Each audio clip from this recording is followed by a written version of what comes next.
I don't really know where we are. Yeah. I think there are some signals that you can take out of what we have learned so far. One, clearly, the Prime Minister has a good relationship with the President. Two, there is a lack of transparency, or less transparency, if you want to be more generous, from this Prime Minister's office than there was under the Trudeau PMO. Hey folks, welcome back to the channel. Today we've got quite a bit to talk about, seeing as we are only in the second week of this parliamentary session, and the Liberals are already getting scrutinized on their legislation, their conduct, and it's not just by Conservatives, it's by other Liberals, it's by CBC, surprisingly, some of the panelists on their shows, articles being written. So without further ado, let's get into it. Now, just as a heads up, I will be referencing some articles, so there's going to be a little bit of reading later on. But I wanted to start off with this clip from the House of Commons where Conservative MP Rachel Dancho brings up some questionable past conduct of a newly appointed cabinet minister for Mark Carney. And just listen to the legalese answer that Steve McKinnon provides for the public, I guess. We learned some disturbing news today. A Liberal cabinet minister from Manitoba has been found to have a serious history of harassment and unprofessional conduct in the workplace. A former subordinate said they endured humiliation, intimidation, and months of psychological warfare by this minister in her previous job. This is obviously completely unacceptable and unworthy of a minister of the Crown. The Prime Minister decides who sits around the cabinet table. So was he unaware of this disturbing history of workplace abuse, or did he know and just didn't care? The Honourable Government House Leader. Mr. Speaker, my colleague is obviously committed to fostering a healthy work environment for everyone in the workplace, characterized by collegiality and mutual respect, and that's what we have to say on the matter. Thank you. The Honourable Member for Kildonan St. Paul. Mr. Speaker, the victim's experience was substantiated by independent review conducted by a law firm, and many people have been victims of workplace bullying, and few have the courage to speak out, but this brave woman did, and she attempted to contact the Liberal Party, who didn't even dignify her with a response. So really, what message does this send to victims, that if your boss engages of months of psychological warfare, the Prime Minister of Canada may promote them to the highest offices in the land? Truly, this is an unacceptable standard, or does the Prime Minister disagree? Does he believe this is acceptable? The Honourable Government House Leader. Speaker, my colleague is a person of integrity who has been involved in public service on many levels, who has opted to serve her constituents and the public in this way. She's committed to healthy workplaces, she's committed to respect, she's committed to compassion, and she will be working hard to deliver results for her constituents, the people of Manitoba, and indeed all Canadians. Now, as I stated at the beginning, we are only in the second week of this parliamentary session, and we're already getting these issues. Now, I took the liberty of looking up who all the Manitoba Liberal MPs are, and there's only two females, and Rebecca Chartrand is the only cabinet minister, and there was an article that was published today on this. Manitoba cabinet minister harassed college employee in the past. External investigation concluded. Investigation took place in 2019 when Rebecca Chartrand directed Indigenous strategies at the RRC Polytech.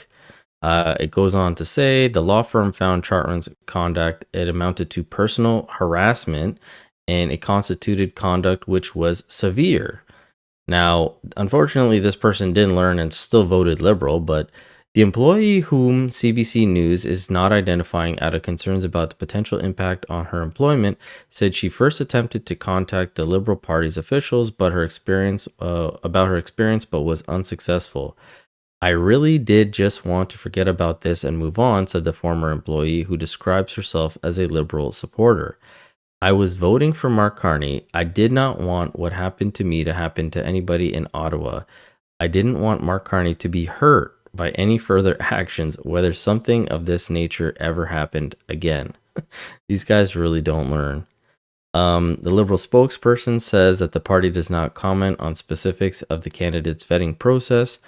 Canadians expect all political parties to do their due diligence on all prospective candidates, and the Liberal Party of Canada has a rigorous process to appropriately conduct such reviews. These guys are such liars. They get caught with their pants around their ankles so many times. And this happened again in the same parliamentary session yesterday during question period, where Michelle Rempel-Garner brought up the immigration stats that we covered a few videos ago, and listen to the new immigration minister stumble and just make a complete fool of herself as well. Take a listen. Speaker, the Liberals promised to cap foreign study permits, which also allow people to work in Canada. But new data shows that the Liberals blew their cap out of the water by handing out a whopping 500,000 foreign study permits last year, roughly the same population as all of Halifax. Why did the Liberals bring 500,000 foreign students to Canada during a massive housing shortage and while youth in Canada can't find jobs? The Honourable Minister of Immigration, Refugees and Citizenship. Mr. Speaker, thank you very much for that question. Those figures are inaccurate. It's misinformation. This new government is hard at work to improve our immigration system, and the introduction of Bill C-2 Tuesday was an example of that. We are taking significant steps to preserve the integrity of our system, while also upholding our humanitarian commitments, because we understand a well-managed immigration system is essential to a safer, stronger Canada. The Honourable Member for Calgary Nose Hill. So I got those numbers from the minister's website. I went on the website and I read them. So in the middle of a housing crisis, she brought 500,000 people to Canada. These people compete with Canadians for jobs, require housing and healthcare. If her department's numbers aren't the real numbers, what are the real numbers? The Honourable Minister of Immigration, Refugees and Citizenship. Mr. Speaker, let me give the opposite member a lesson on immigration and on numbers and on permits of visa. There's many applications and many individuals. We recognize that to balance our immigration and and have a good country, we need temporary and we need permanent residents. Some applicants have multiple numbers, and so therefore I would suggest that we look into those numbers a little bit more in detail. Thank you. Now, the funniest part of this whole clip is Mark Miller sitting right behind her, just staring off into the void, because he must be racking his brain saying, this was my job. She now has my job. She's butchering it. And I have no idea what she's saying. She's talking about, we need these people, we need those people. There's multiple applications, but the numbers are all over the place. As Michelle said, these are numbers from the government. You should be able to provide proper numbers. But we all know Liberals and numbers don't really go together. And even David Aiken from Global News, one of the reporters, questioned Mark Carney today about the exports that Canada has lost. It's been reported that we've lost over $15 billion worth of exports. And Carney's only excuse was, oh, well, the economy's starting to slow, even though the U.S. is up like $8 billion. On the trade data, $15 billion of exports just went out the window kind of thing. Chamber's quite worried.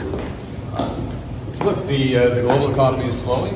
We all know that, and that has implications for Canada. We're a trading nation. The core strategy of this government is to diversify our economy, build our economy at home. You don't want to make too much of one piece of data, but there's lots of indicators underneath that the strategy that we're pursuing to build the Canadian economy, to be masters in our own home, to have one Canadian economy out of 13, to diversify our trading partners. That's the right strategy for Canada. Thanks very much. Now, I got to say, it's pretty rich coming from Mark Carney saying you can't rely on one piece of data when this is what the Liberals do all the time. We just had Champagne in the question period going, oh, Canada's GDP was up 2.2% in the first quarter, which we broke down, and that's wrong. But I mean, you can go to the National Bank, look at the economic analysis down here in the hot charts. It breaks down a lot of different things that Canada is not doing well on, like this. Canada, the manufacturing sector was in the worst shape in May. Out of all these countries, we are dead last. We could look at the deficits that they were just talking about. The good deficit reaches an all-time high in April as exports to the U.S. collapse. We are down here. Behind me, you can see record deficit down all the way over here. And the U.S., They're up here. Or what about this? The labor market. Over a small period from January to April, the labor force survey reported a comparable pullback of 70,000 jobs. Both surveys point to Ontario as the epicenter of layoffs. Both the surveys indicate that 71% of the private sector have contracted over the past 3 months.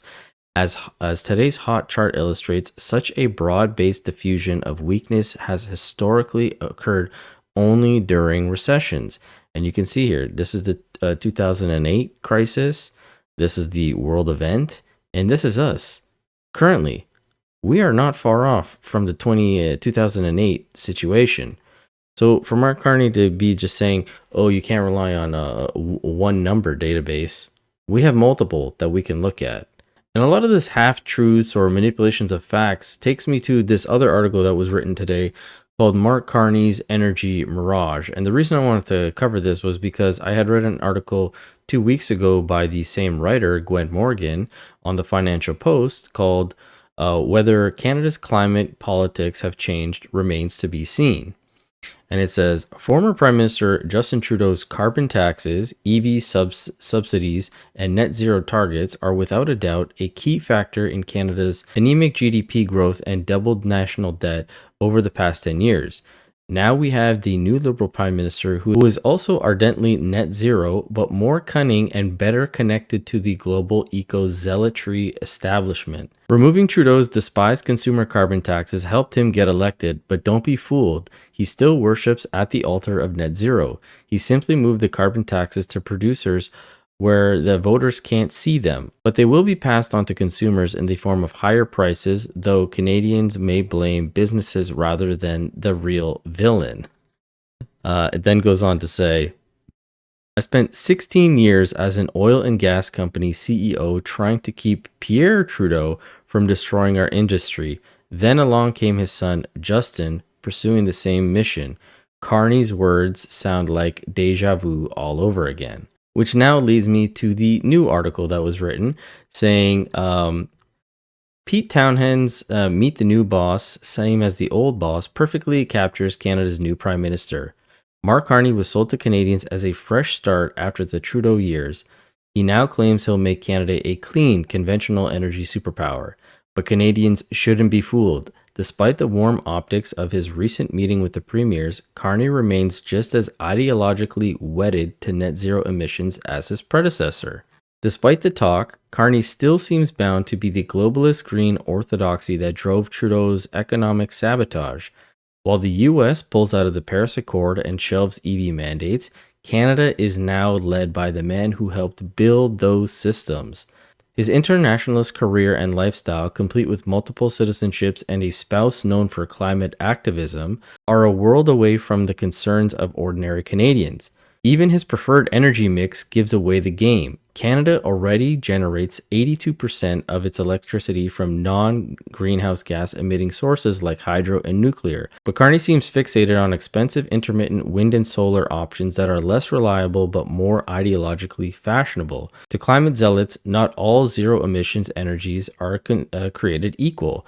And this 82% actually comes from the Government of Canada's sources. If you've come here to Canadian Centre of Energy Information and you go down, it says in 2022, Canada produced 639 terawatt hours of electricity. 70% of Canada's electricity comes from renewable sources and 82% from non-greenhouse gas emitting sources such as solar, hydro, wind, and nuclear. So again, we already do it. But this is the best part here. Some optimists say Carney is a pragmatist who might pivot to grow the economy. I remain skeptical. As a former CEO in the energy sector, I remember Justin's father trying to dismantle our industry in the name of progress. Carney, with his polish and pedigree, may prove to be the most dangerous of them all. And I understand that this is just an opinion piece, but this is somebody who's been in the sector, that they're living in this whole kind of world. And they're a retired business person, as the article states. But we're getting more and more people coming out warning us about Carney and trying to wake people up. And even as I said in the beginning, liberals are starting to notice this. The CBC panels are talking about it. I mean, Althea Raj from the opener, she wrote this a few days ago saying the border bill primed to give Mark Carney's government sweeping new powers. Who asked for this? Now, this is the actual article at hand, her opinion piece, and it's a pretty decent read, but she was with Rosemary Barton on CBC, and she had a lot to say about this, so take a look. So here to break down this new border legislation, what it might mean for Canadians, Chantal, Andrew, and Althea. Althea, I'll start with you because you did write about it. The deeper you look at the legislation, the more you start to raise some questions about what the bill is trying to do and whether it's in fact going beyond the scope of what the minister was talking about there. I think it's such an enormous bill. It's 140 pages. It amends more than a dozen laws, has 16 parts. And I think we need to go beyond the headlines on this bill, because the things that the government says that this bill is about, I don't think most people will find them controversial when it comes to, like, how do you classify drugs, for example, and some of the powers that you're giving authorities to crack down on organized crime. But the government, public service, whoever you want to ascribe motive to, law enforcement agencies, have clearly used this opportunity to sneak things in here that have been vetoed by lawmakers previously in at least 2 or 3 different parliaments because they were seen as going too far. I mean, some of the measures in this bill date back to Vic Tave's era under the Stephen Harper government, where it was like you're either with us or you're with the child pornographers, because they were lowering the bar so low to get access to your personal information online. It's not just about what's online. There are things here that, to me, make, like, frankly, no sense and are a real dangerous slippery slope, and I worry that there's not enough public scrutiny on it. For example, you can ask, like, your internet service provider to hand over your information voluntarily, any information they legally hold about you, and the government will protect them from being criminally or civilly sued. They don't have to get a warrant. They can just ask for it. And these are heavily regulated industries, so they would have an incentive to just be like, okay, well, I don't want to cause any problems with the government. It's just filled with little examples like that throughout the bill. And you realize what it means when there is no NDP, for example, there to raise the concerns, because some of the things that were raised and were not passed were because of the NDP and the Bloc in previous parliaments. Yeah, I mean, it is remarkable that those things that Althea is talking about there, Chantal, are conservative. They're conservative ideas, policy ideas that didn't make it through in Stephen Harper's government being brought back here. I mean, you can like them or hate them, but they are stolen or borrowed from a previous conservative government. Now, leave it to Rosemary after Althea just goes on this little tangent about how terrible this bill is. She then points out, well, these are all previous conservative government ideas. These were stolen from them. What relevance is that? You just admitted that they never were able to pass them, yet here the Carney government, the Liberals, are trying to do that exact same thing.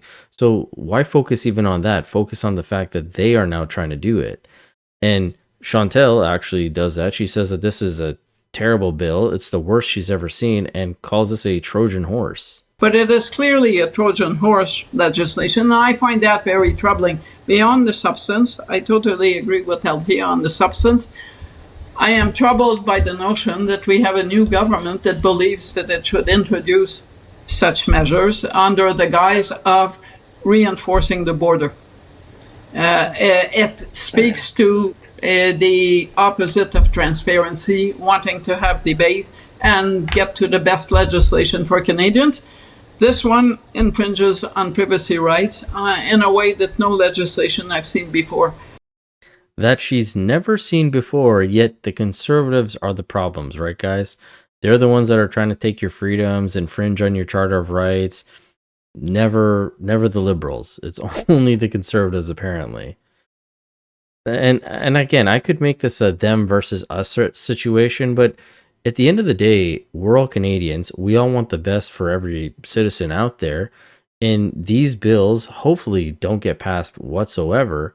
But these are not benefiting us at all, and even the Liberals here are noticing that. But again, with all that being said, let me know what you guys think about all this. If you can, hit the subscribe button. It really does help, and I do appreciate it. And as always, I hope you guys enjoy the rest of your day. Have a great weekend. Maybe I'll see you tomorrow or Sunday. Who knows? But until next time, enjoy.